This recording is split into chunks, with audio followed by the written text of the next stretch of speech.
in a way, you shape the future of Allstate through the technologies that you create. How does it feel to really shape it? It's actually never about technology. It's about how do you simplify things for customers to engage with the company or the brand or the product. To look at technology and say, okay, here is where we need to invest also becomes very difficult. Love to understand, how do you prioritize? We're experimenting a ton with GenAI, but we're not just experimenting in a lab. We are actually putting out use cases. Imagine someone whose son or daughter is met with an accident. How do you use technology to ensure that I am actually the call handler that's being prompted if necessary to show empathy first? Making technology surface that as a script is something we can do using GenAI. But we don't lead with GenAI, we lead with empathy.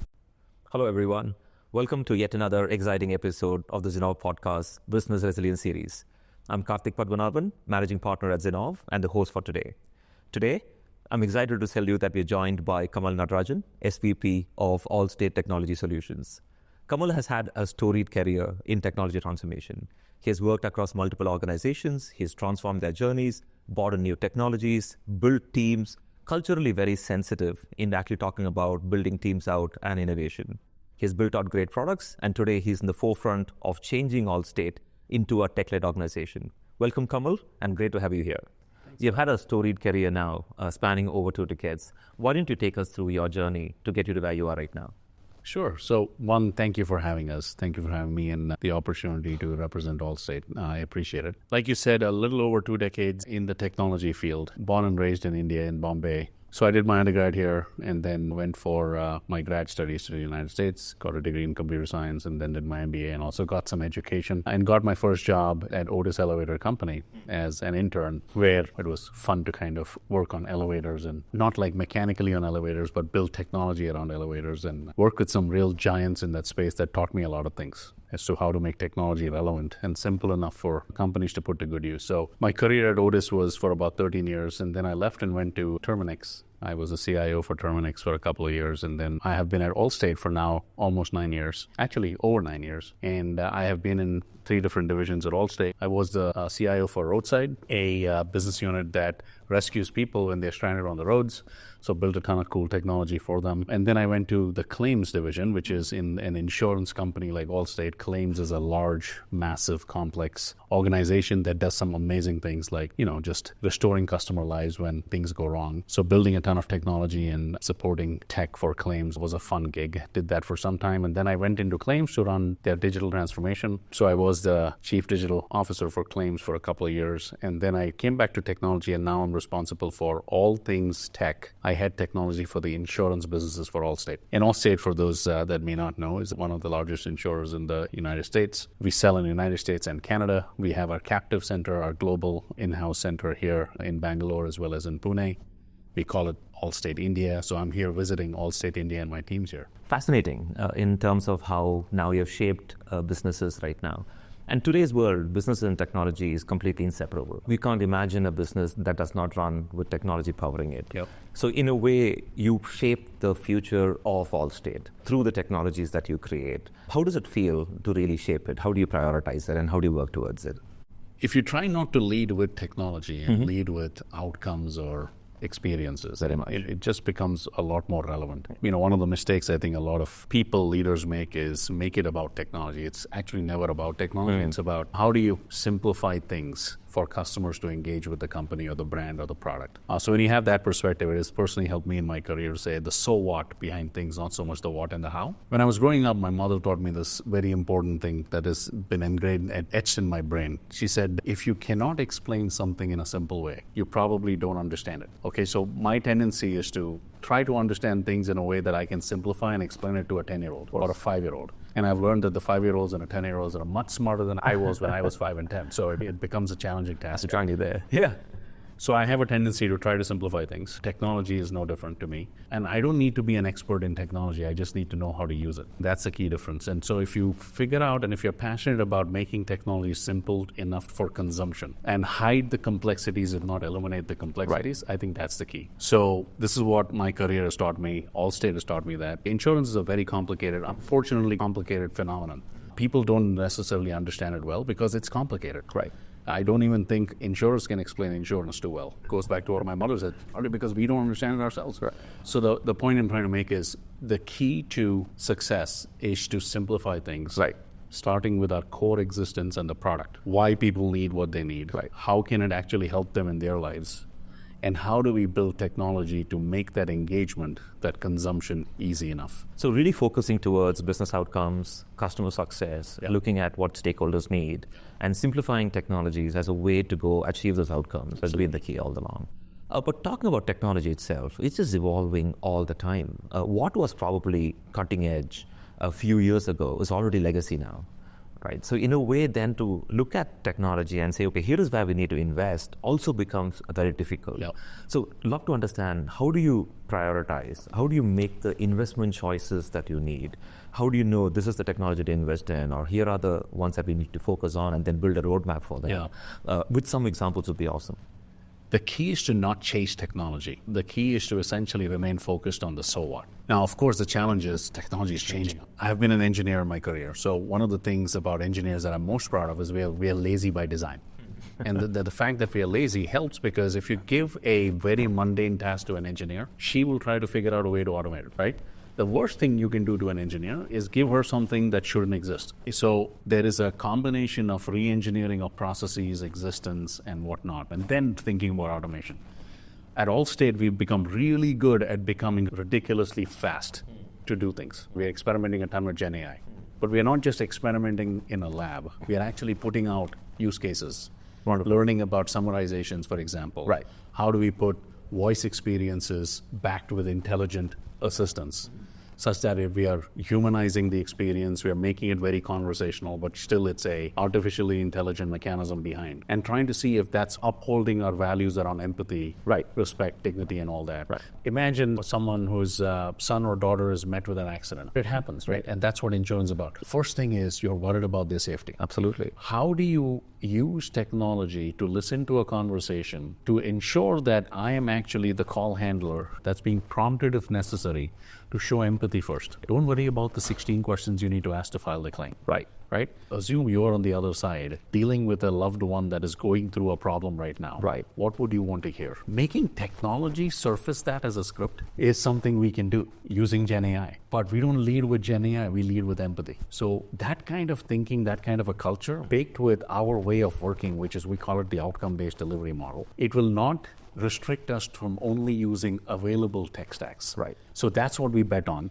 We have no limit to the kind of tools we can use, because you don't care about investments there. We actually invest a lot. But it's always about purposeful innovation, which is like, what's your North Star? What's it about?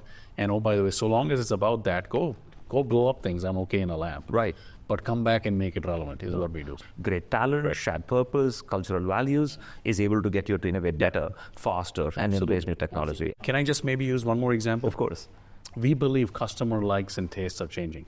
We believe the way they're used to engaging is changing, and they're teaching us, and they're basically telling us, get with the program. For example, traditionally, Allstate has been a very exclusive agency-based business where you had these brick-and-mortar setups. We still have them. There's a local Allstate agent in the area. Go walk in and you'll get the best help you need, right? We're known for that. And our agents do an exceptional job with us. Not everyone wants to go to an agent. It's a realization. We know it. We've always kind of branded ourselves as an exclusive agency shop. Then we've had other brands that sell directly to customers without having to go through agents. Now we are kind of bringing all that together. Right. And we are also saying Allstate is also available to you in the manner of your choosing. Right. If you're a person that just wants to buy insurance or look up insurance online, we are there. If you want to call us and get someone to help you with a phone, we are also available there. Our transformative growth program it's got 5 pillars to it. One is expand customer access. It's basically saying, give them more options to access us, not just exclusive agents, direct channel, and whatnot. Improved customer value. Value is essentially saying, give them a better feeling of value. Right.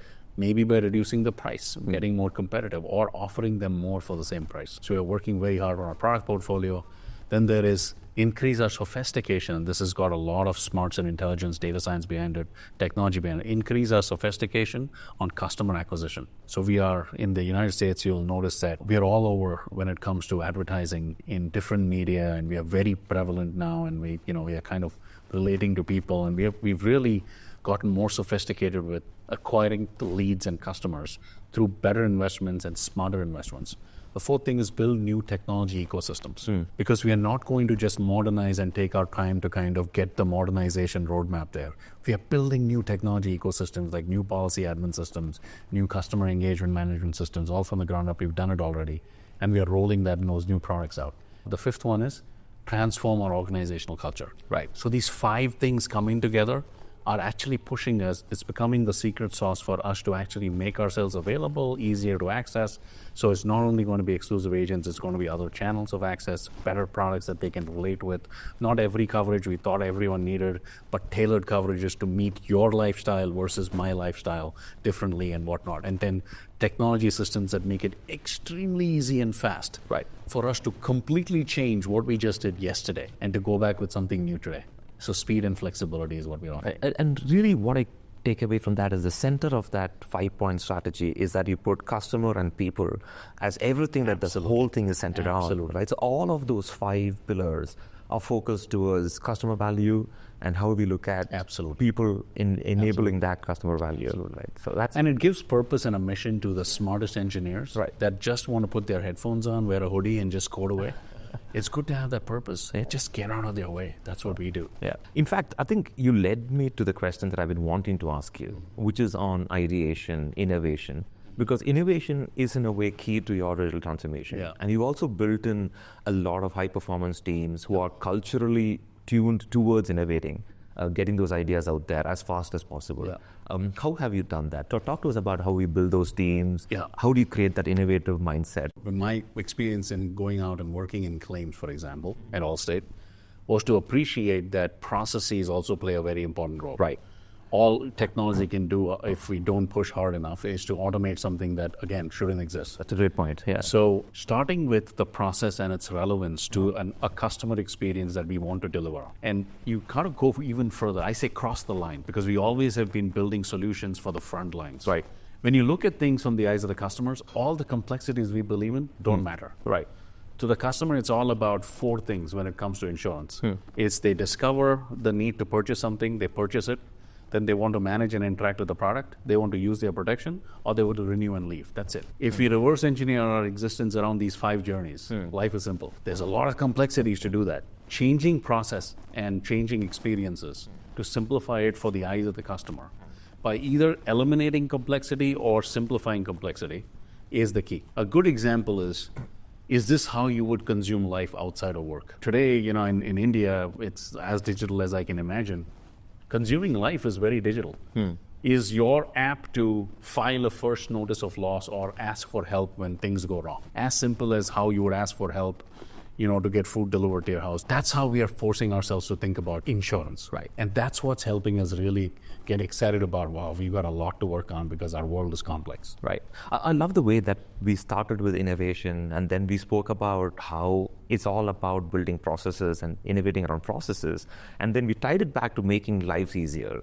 How do we make things easier for ourselves and how do people, and so coming with that a motivation of how do we make our lives easier, how do we make things simpler, how do we look at it, and then use that as a trigger for innovation and building solutions.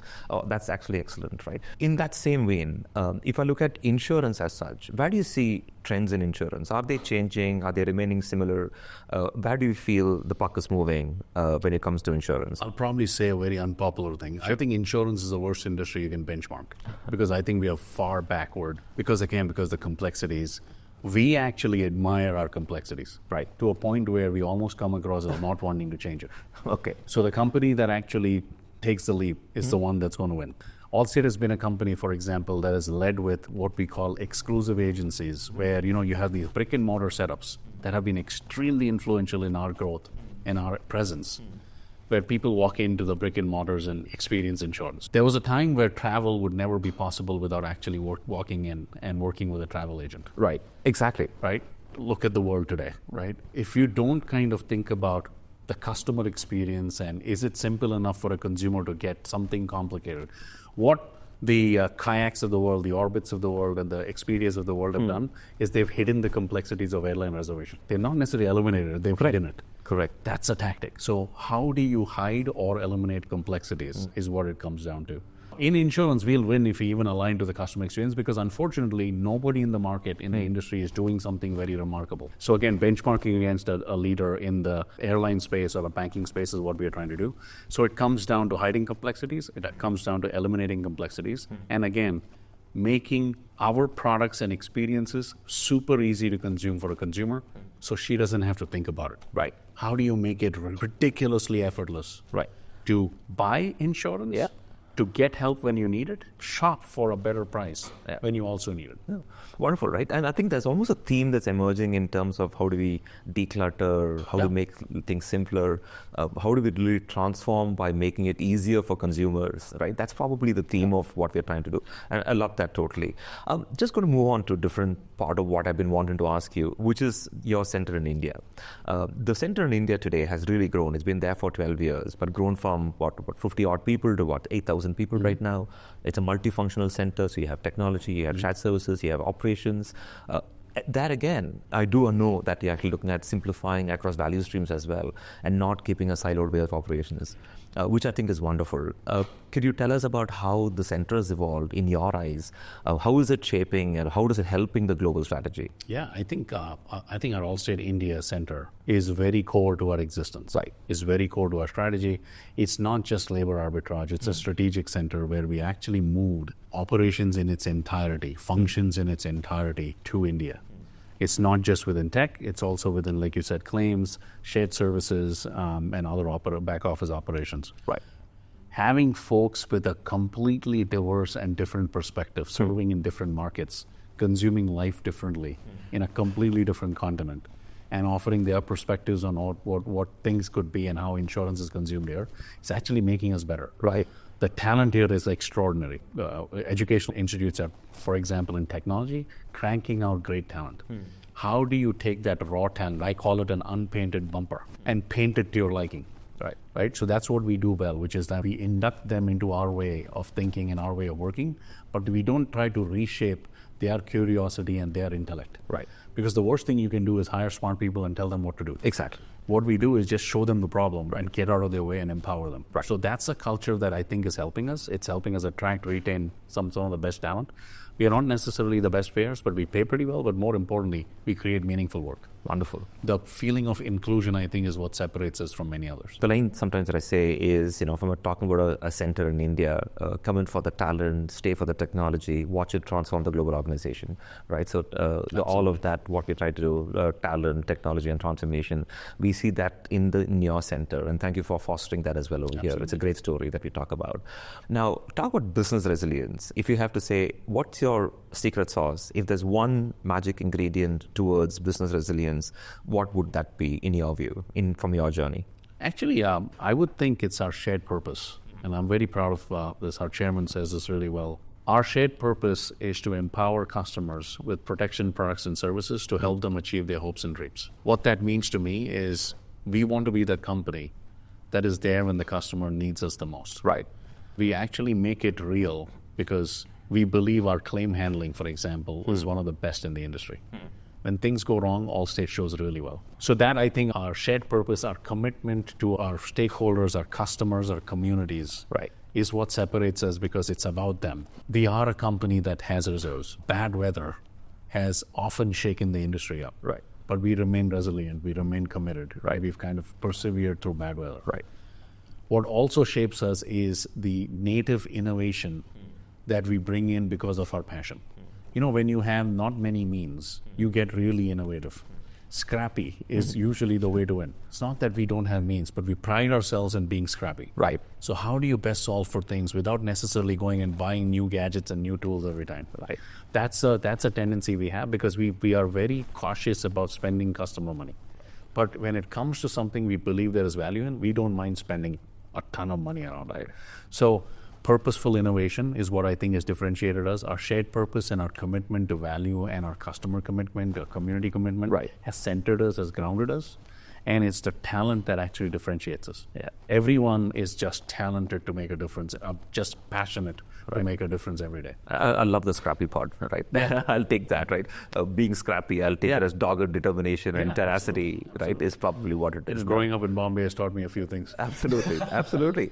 That actually is the next question, and these are more to say, okay, in this complete fast evolution that we are seeing, how do we stay relevant? And so how have you stayed relevant? What is your lesson to others out there? I think you need to find a way to have exclusive impact to the company. Right.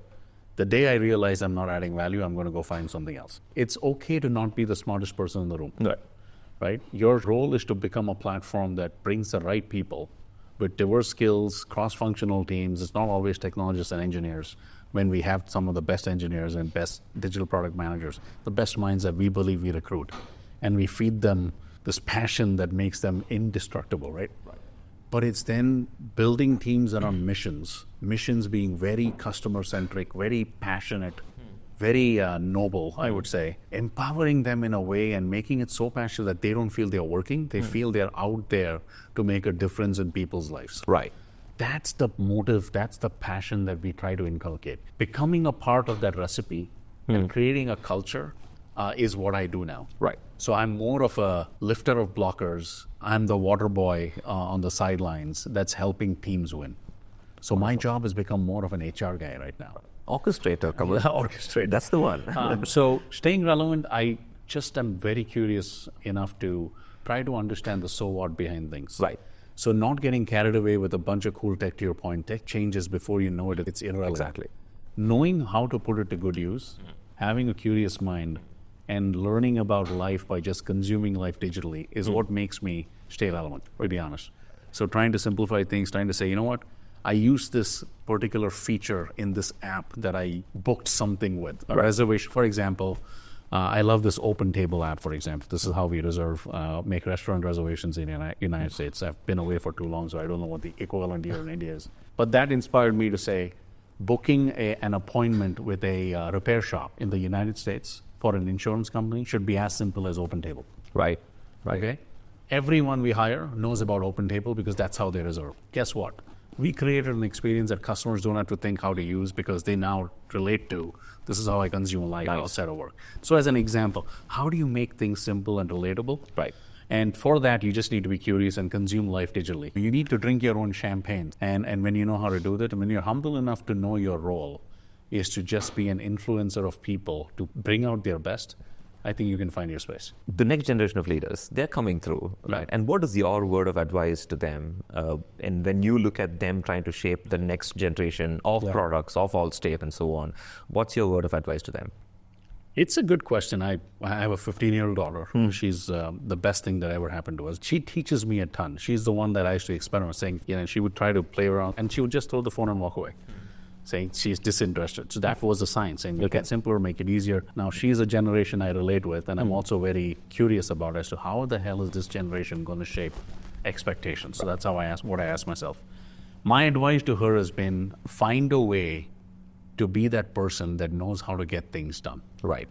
It's as simple as that. Become the hustler or the person that knows how to get things done. I think that is one skill that will serve everyone for life. If you're dependable and are not just a person that brings out problems, but actually recommendations and actually takes the initiative to try and bring solutions to the table, that's the person that will make herself or himself very relevant for life. Brilliant. So to my advice to this generation, while they have a lot more access to tools, tech, and knowledge and wisdom than we did when we were growing up, ground yourselves on what will differentiate me. And I think what will differentiate them is, are they the people that anyone would bet on? Become that person that everyone wants in their team because they know how to solve problems. Get things done. Get things done. Absolutely. Wonderful. Just to close off, right, I'd like you to turn clairvoyant, look at the future. Any one or two bold predictions in terms of what's going to happen? Too many things happening right now, but when you look into the crystal glass, what do you think things are going to happen either on the world level, technology level, business level, anything could be? I think there is this thing called the technology quotient that we believe in. How much about technology do you know? It used to be misunderstood as, do you know how to build technology? Do you know how to program? I believe it's about, do you know how to use technology? That tendency for people to just live life surrounded by technology is going to eliminate the role of the CIO, right? I think my job is absolutely going to not be needed. Every leader, every functional leader needs to have a strong technology quotient. With that, I mean, you need to know how to think with a technology-enabled mind that says an operation to do that traditionally involved 10 steps needs to be redesigned to only involve 2 steps, and it needs to be a completely no-touch operation. You don't need a CIO or a technology organization to go do that. You probably have tools in the market that do that. Gen AI is changing the world. Gen AI is going to be so generative that a lot of things we do are not going to require humans. But it's going to require humans to tell it what to do and how to do it. So becoming the riders of Gen AI, knowing how to use tech and put it to good use, I think is a differentiator. So I think a couple of predictions, the role of technology organizations is going to fade away. Wonderful. You know, we could just keep talking all the time, right? And this is a great conversation, but it's a great way to end in the way that you just said. We live in a technology world. We live in a world which is all interspersed with technology, that we need to understand how to start using it, and it becomes a part of what you do. But the overall theme is to keep things simple, simplify things, simplify processes, make life simple, use technology for making life simple, bring that all together, and then that's what the world that we're going to be living in the future. And that's what you've been shaping as well, Kamal. Thank you so much for talking to us. Thank you for being here and sharing your views. Thanks for having me. Brilliant. Thank you. Thank you for listening to this episode of the Business Resilience Series. Stay tuned for more such interesting episodes. You can listen to our podcast on Apple Podcast, Google Podcast, Spotify, or wherever you get your podcast from. To know more about Zinnov, visit our website, www.zinnov.com, or drop us a note at info@zinnov.com. Follow us on Twitter @Zinnov for regular updates on our content. Thank you again for listening to the Business Resilience Series of the Zinnov Podcast.